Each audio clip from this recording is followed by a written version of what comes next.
Welcome back to my channel. আমি সুতপা। তো তোমরা কেমন আছো? নিশ্চয়ই ভালো আছো, আমিও ভালো আছি। তো দেখো, আজকে তো নিয়ে এসেছি পুঁই শাক। তাহলে কেটে নিই, তারপর তোমাদের সামনে আসছি আবার। কড়াই তো গরম হয়ে গেছে, দিয়ে দেবো সর্ষের তেল। যে কোনো রান্না তো সর্ষের তেল সব থেকে ভালো হয়, তাই না? তাই নিয়ে নিলাম সর্ষের তেল। আর সবজিগুলো কেটে সুন্দর করে ধুয়ে নিয়ে এসেছি। দেখতে কি ভালো লাগে না সব রকম সবজি নিয়ে। আর এখানে দেখো ডাঁটাটা শাকটাও ধুয়ে নিয়ে এসেছি ভালো করে। এখানে তেলটা তো গরম হয়ে গেছে, তার সাথে দিয়ে দেবো তেজপাতা, শুকনো লঙ্কা আর পাঁচ ফোড়ন। একটু নেড়ে নেবো। দেখো, তেলের উপর দিয়ে দেবো আদা, যেটা বেটে রেখেছিলাম। দিয়ে দেবো পরিমাণ মতো লবণ। লবণটা দিলাম যে আদাটা ছিটবে না, তাই জন্য। এবার দিয়ে দেবো কেটে রাখা সবজিগুলো, তার সাথে কেটে রাখা শাকগুলো একবারে দিয়ে দেবো। দিয়ে দেবো হলুদ, জিরে গুঁড়ো, সব কিছু বলে কী করছে রে। জিরেগুলো অনেকে আগে কষিয়ে নেয়, কিন্তু আমি একসাথেই সব ভালো করে কষাবো। বুঝতে পারছি, সবগুলো ভালো করে কষিয়ে নিতে হবে একসাথে। শাকটা যে যেমন খুশি করে। দেখো, আমি অনেকক্ষণ ধরে নাড়তেই দেখো দিয়ে তরকারি জল বেরিয়ে শাকটা দিয়ে। এই শাকটা দিলাম, জল বেরিয়েই যায়। এখন কাঁচা লঙ্কা কেটে রেখেছি, বেটে রেখেছি। কাঁচা লঙ্কাটার মধ্যে দিয়ে মিশিয়ে দিলাম ভালো করে। একটু ঢাকা দিয়ে দিই, তাহলে সুন্দর তাড়াতাড়ি হয়ে যাবে। ঢাকাটা তুলে দেখি, ঢাকা দিলে আরও বেশি জল গালে, জানো। আর খুব সুন্দর সবজিগুলো সিদ্ধ হয়ে যায়। দেখেছো, বেগুনটা কি সুন্দর ঘেটে যাচ্ছে।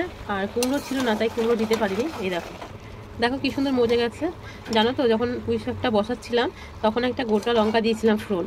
সেই লঙ্কাটা ছিটকে আমার হাতে এমন লেগেছে, জানো, কি জ্বালা করছে। লঙ্কাটা কোথাও ছিটে গেছে জানি, খুঁজিনি এখনও, কিন্তু কড়াইতে ছিল না। আর এই ঘ্যাট ঘুটে দেখবে তুমি একটুখানি চিনি না দিলে ভালো লাগে না, তাই একটু দিয়ে দেবো পরিমাণ মতো চিনি। আর এটা আলু চাল গুঁড়ো ছিল, সেই গুঁড়োটাকে আমি জল দিয়ে ভিজিয়ে রেখেছিলাম। এই জিনিসটা তুমি লাউ ঘন্ট বা যে কোনো শাকটাকে দেবে না, আগেকার দিনে মা ঠাকুমারা দিত। এটাকে বলে পিটুলি। এটা দিলে না খুব সুন্দর একটা গাঢ়। আর দেখো, এটা দেওয়া ছাড়াও কিন্তু আমার গাঢ় গাঢ় হয়ে গেছে, দেখতে পাচ্ছ তো। এবার ডালের বড়ি ভিজে রেখেছিলাম, এবার ডালের বড়িটাও এরপর দিয়ে দেবো। দিয়ে ভালো করে মিশিয়ে নেবো এর সাথে খুব সুন্দরভাবে। গ্যাসের আগুনটা একটু কমিয়ে দিয়েছি, কম করে। দেখতে পাচ্ছ, এই দেখো, ঢাকা দিতেই কিন্তু খুব সুন্দর মজে গেছে। আর এমনিতেই তো দেখতে পারলে আমার এটা গাঢ় হয়ে গেছে, তার মধ্যে আমি দিয়ে দিলাম পিটুলি, তাতে তো আরও সুন্দর গাঢ় হয়ে গেল। এবার নামাতে হবে আর খেতে হবে। এই মুহূর্তে ধনে পাতা আমার কাছে নেই, নাহলে দিলে খুব ভালো লাগতো। আর এরকমভাবেই কিন্তু মা ঠাকুমারা করতো আগেকার দিনে, তাই না?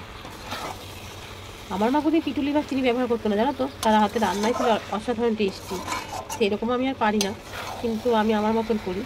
বুঝতে পারছি, দেখো, আমার মা রান্না করলে কোনো বাঁধাকপিতেও মিষ্টি দেয়নি, আর এই শাকেও দেয়নি। কিন্তু আমাদের কি জানি, মিষ্টি না দিলে খেতে ভালোই লাগে না, তার জন্য দিয়ে দিই। দেখো, ওটা দেওয়াতে আর বেশি কারগর হয়ে গেছে। তো আমার তো হয়ে গেছে এটা, এবার নামিয়ে নেবো। দেখো, দেখতে পাচ্ছ, গ্যাসটা আমি হাই করে দিয়েছি, তখন সব কিছু দিচ্ছিলাম বলে একটুখানি কমিয়ে দিয়েছিলাম। কালারটা দেখতে পাচ্ছ, এই দেখো, ক্যামেরার কালারটা ভালো আসছে না, কিন্তু দেখতে কিন্তু অসাধারণ হয়েছে। তাহলে নাবিয়ে তোমাদের দেখাচ্ছি কেমন হচ্ছে বলো। নতুন যারা চ্যানেলে সাবস্ক্রাইব করে দিও, পুরনো যারা তারাও ভালোবেসে পাশে থেকো।